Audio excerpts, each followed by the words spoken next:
para sa lahat ng tatay.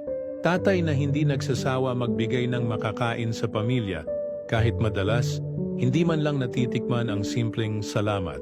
Tatay na araw-araw lumalaban, pilit na pinagkakasya ang maliit na kita, para lang may maihain sa hapagkainan, para lang may maibigay sa mga anak na mahal niya.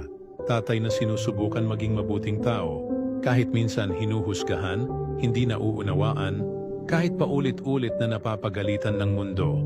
Patuloy pa rin, dahil para sa kanya, pamilya ang inspirasyon.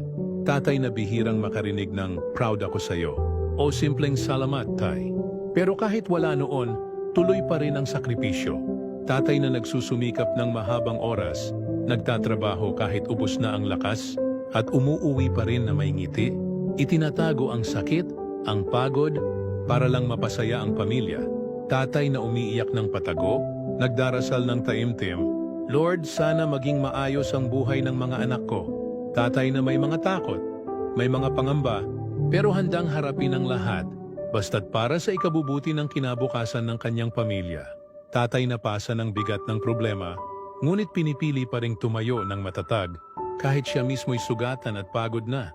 Sa lahat ng tatay, kahit walang palakpak, kahit walang medalya, kahit walang parangal, tandaan ninyo, you are doing a good job. Mahalaga kayo, espesyal kayo, at higit sa lahat, mahal na mahal kayo ng Diyos.